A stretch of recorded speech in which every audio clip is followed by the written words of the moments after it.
તો છે એમની આસપાસ જેનાથી એમને બહુ મોટી તકલીફ પડવાની છે.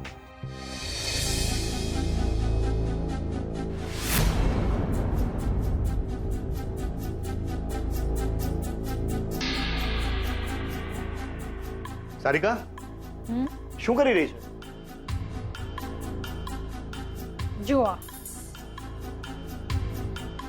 શું છે આ સારિકા? મુંબઈના કન્સ્ટ્રક્શન માર્કેટની કુંડલી છે આ. રણજી, એક માણસ 5-10 હજાર રૂપિયા માટે શું કરી શકે? જૂઠું બોલી શકે, ચોરી કરી શકે, 1 લાખ રૂપિયા માટે, લૂંટ કરી શકે, 1 કરોડ રૂપિયા માટે, કોઈનો જીવ પણ લઈ શકે. પણ તું આ બધું મને શું કામ પૂછી રહી છે? રણજી, તને શું લાગે છે કે હું જ્વેલરી એક્ઝિબિશનમાં બંગડીઓ અને બુટ્ટીઓ વેચવા માટે ગઈ હતી બેંગલુરુ?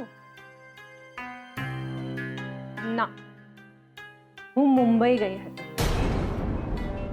શોધન જે મુંબઈમાં બિઝનેસ ડીલ કરી આવ્યો છે, જો એ સફળ થઈ તો આવતા 3 વર્ષમાં મહેતા કન્સ્ટ્રક્શનના ખાતામાં કેટલા રૂપિયા હશે ખબર છે?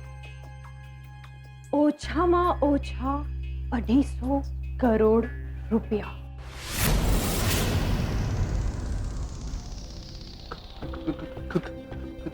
કેટલા? 250 કરોડ?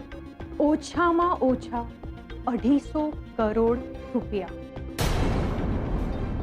રણજી, જો 1 કરોડ માટે માણસ કોઈનો જીવ લઈ શકતો હોય તો 250 કરોડ માટે શું કરે?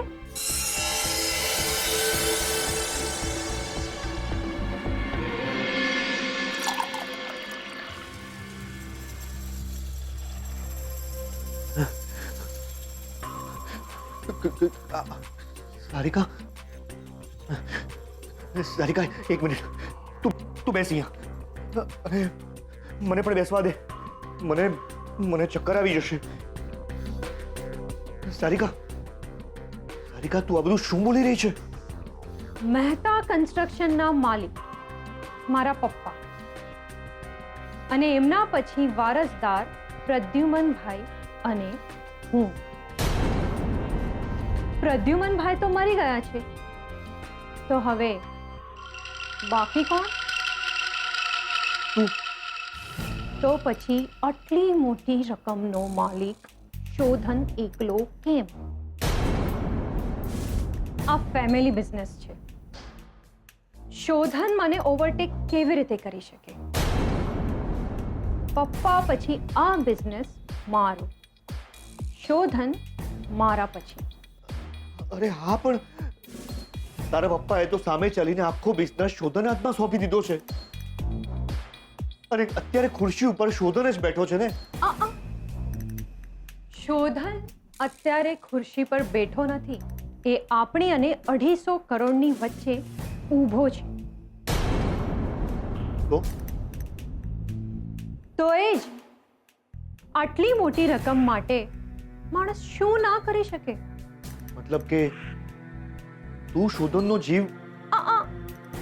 પ્રદ્યુમનભાઈ તો વહેલા મરી ગયા છે, તો એ વાતનું કન્સેશન તો શોધનને આપવું જ પડે. આપણે એનો જીવ ના લઈ શકીએ, પણ એનું જીવવું તો હરામ કરી જ શકીએ છીએ. કરવાનું શું છે આપણે? રણજી, તે પેલી વાર્તા સાંભળી છે? રાજાનો જીવ એક પોપટમાં હતો. એ પોપટનું ગળું મરડી નાખો, રાજા મરી ગયો. શોધનનો જીવ જેનામાં છે એ જ એનું જીવવું હરામ કરી નાખશે. કોણ? લક્ષ્મી?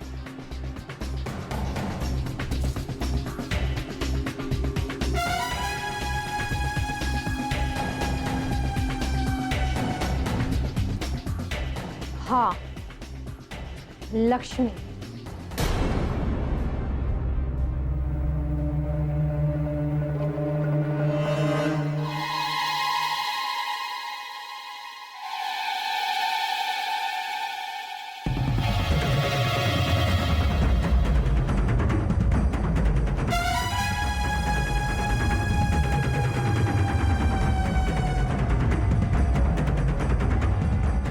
લક્ષ્મી જી સારિકા ફોન.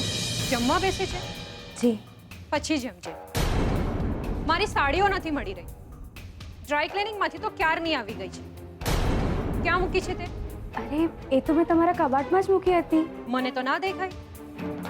ચલ બતાવ ક્યાં છે. અને હા, જમવાની થાળી બાજુ પર મૂક, પછી જમજે. ભલે. ચાલ મારી સાથે. જી.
બપોરની દવા.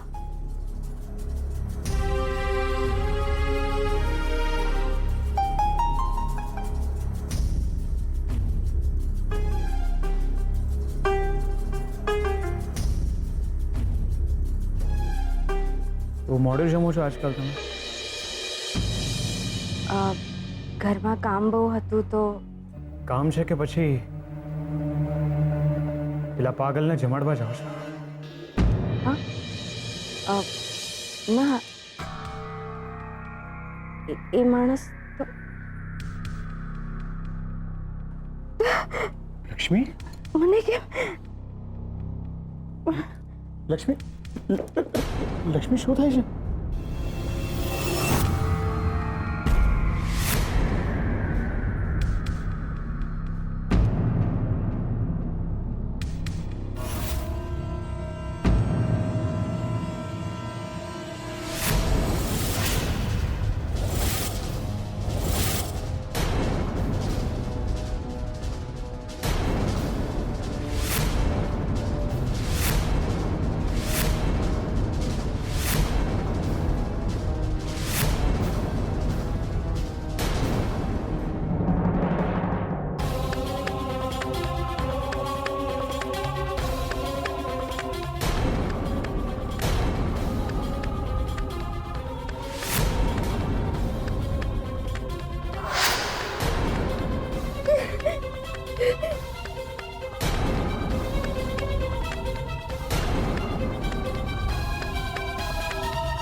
દવાની અસર થઈ ખરી?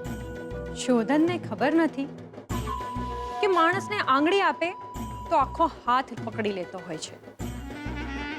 એણે તો લક્ષ્મીને આખે આખો હાથ જ આપી દીધો છે.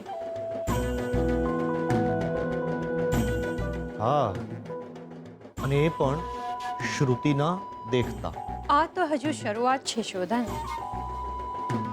આજે લક્ષ્મીને ચક્કર આવ્યા છે, કાલે તારી આખી જિંદગીને આવશે. જોતો જા. લક્ષ્મી શું થાય છે તમને? લક્ષ્મી શું થયું તમને? શું થાય છે તને? નહીં, કંઈ નહીં શ્રુતિબેન, મને થોડા ખબર નહીં. પર નહીં, અચાનક એમને ચક્કર આવ્યા અને પડી ગયા મારા ઉપર. તારી તબિયત તો ઠીક છે ને? હા શ્રુતિબેન, હું ઠીક છું.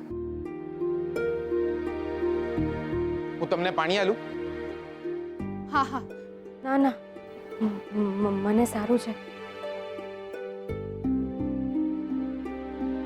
સ્વીટુ, હું તને અહીંયા લેવા આવી અને તું છે તો લેવા માટે? કેમ? એટલે એકચ્યુઅલી મોમ અને ડેડ બંને 2 દિવસ માટે બહારગામ ગયા છે અને હું એકલી જ હતી, તો મને થયું કે હું તને મારી સાથે લઈ જાઉં, પણ તને તો ઠીક નથી તો. અરે શ્રુતિ બેટા, તું લક્ષ્મીને તારે ઘરે બોલાવે છે, એને કહેતો તું જ અહીં આવી જાને. પણ દાદાજી, તારા મમ્મી પપ્પા નથી તો 2 દિવસ તો અહીંયા રહેવા આવી જા. અરે આપણે ખાસું પીશું ને ધમાલ કરશું.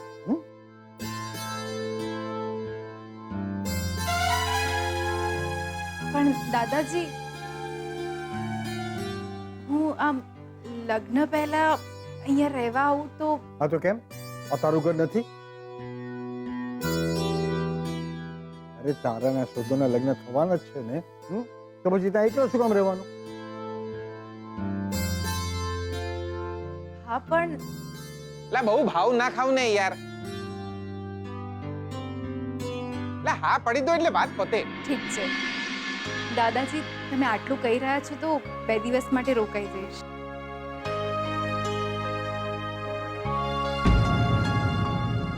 લાયા લાયા જોરદાર. તો ભાભી એવું જોઈએ ને તો હવે આ બાબાને અને આ બાબા ગાડીને તમે જ સંભાળો. ચાલો ચાલો. અને લક્ષ્મી બેટા, તારી તબિયત જો સારી નહીં હોય, ઠીક ના લાગતું હોય તો તું જા, આરામ કર.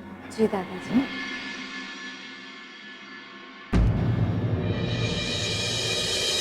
શોધન શોધન શોધન, આઈ એમ સો હેપી.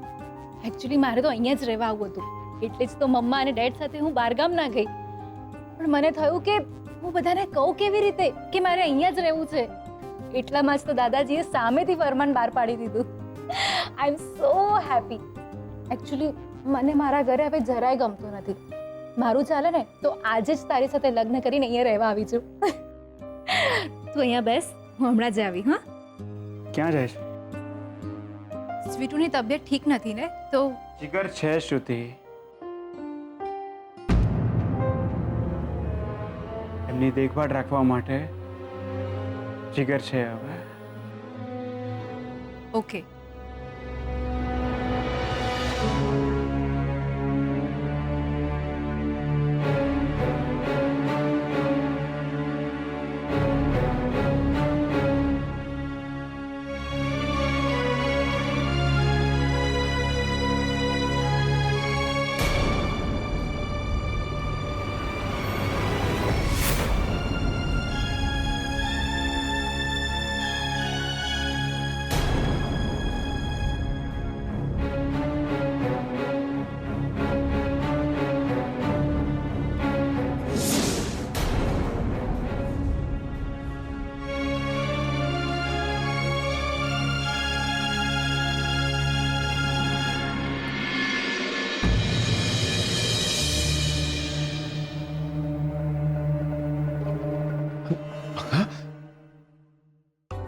હાલો હાલો પાણી પી લો.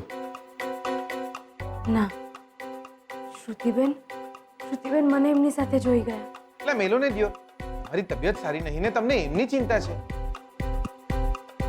બેસો બેસો, શાંતિથી બેસો. હાલો પાણી પી લો. તમારા માટે લીંબુનું શરબત બનાવી આલું, સારું લાગશે. ના, મને સારું છે હવે. પણ તમને અચાનક ચક્કર શું કેમ આવી ગયા? મેહોણામાં લોકોને મારી વાતો સાંભળીને ચક્કર આવી જતા, પણ તમને શું કામ ચક્કર આવી ગયા? ખબર નહીં, પણ એમને મારો હાથ પકડ્યો તો શ્રુતિબેન અમને જોઈ ગયા. એટલે શોધનિયાએ તમને સહારો આલવા માટે તમારો હાથ ઝાલ્યો. એટલે શોધનિયાએ તમને સહારો આલવા માટે તમારો હાથ ઝાલ્યો,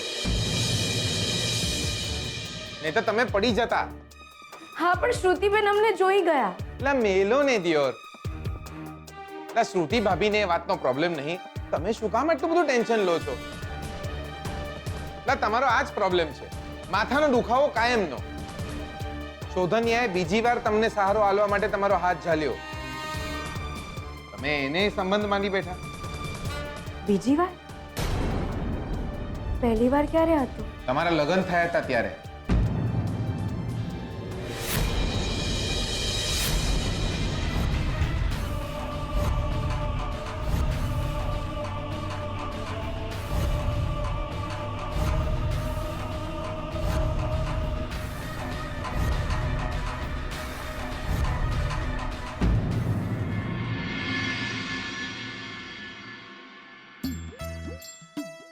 દાદી, સ્વીટુને લઈને હું આવી ગઈ છું. અરે વાહ, બહુ સરસ.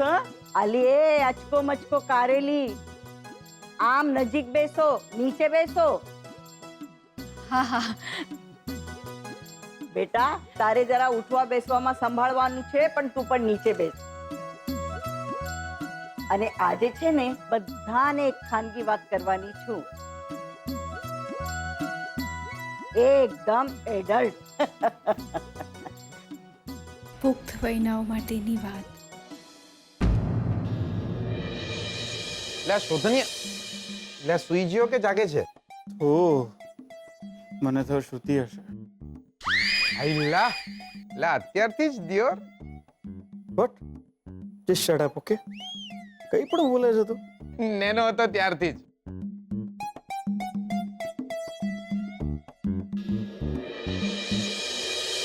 લો, આઈલા, આ શ્રુતિ ભાભી તો અહીંયા બેઠા છે. લા દાદીએ સભા ભરી છે. સભા એટલે? લા ઘરના બધા ચોટલાઓ ભેગા થયા છે. એ નક્કી આજે કોકનું ઘર ભાંગશે દિયોર. શું બોલે છે તું યાર? દાદીએ બધાને ભેગા કર્યા છે તો કઈક કોઈ સિરિયસ વાત હશે ને? ના ના, તું બેસ આરામથી. હું જોઈને કહું છું કે શું ચાલી રહ્યું છે. તું બેસ હા આરામથી. સારિકા બેટા, હવે જમાનો બદલાયો છે. હવે મા બાપ ભાઈબંધ જેવા બનવા લાગ્યા છે. દાદી ફરમાવી રહ્યા છે, માસી મલકાઈ રહ્યા છે, કોઈ શરમાઈ રહ્યા છે, મારા ભાભી હરકાઈ રહ્યા છે અને તારા ભાભી ખચકાઈ રહ્યા છે. દાદીએ કીધું છે જમાનો બદલાઈ જ ગયો છે દિયોર. બેટા, તું માં બનવાની છે એટલે મૂંઝવણ થાય કે ઘરમાં હું કોને અને શું કહું. એટલે દાદી કે છે જ્યારે છોડી માં બનવાની હોય ત્યારે એનો જીવ મૂંઝાતો હોય છે. હૈલા, મારો બી જીવ મૂંઝાતો હોય છે. માં બનવું એ આશીર્વાદ છે, માટે જરાય સંકોચ નહીં પામતી. માં બનવામાં કોઈ છોડીએ સંકોચ રાખવો નહીં. એટલે શું બોલે છે તું? લે દાદીએ કીધું, હું શું કરું? જો પેટમાં બાળક જેમ જેમ મોટું થશે ને એમ એમ વધારે સંભાળ રાખવાની હોય.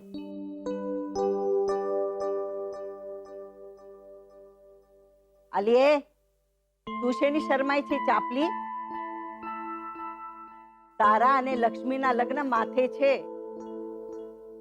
અને 1-2 વર્ષમાં તમે બંને પણ ડબલ ડેકર થઈને ફરશો. લે દાદીએ લક્ષ્મી અને શ્રુતિ ભાભીને ડબલ ટેકર કીધું. શીતલા તો અને તું અને લક્ષ્મી બંને સાંભળો. ને લક્ષ્મી બેટા, તું પણ આજ નહીં તો કાલે માં તો બનશે જ ને. આજ તો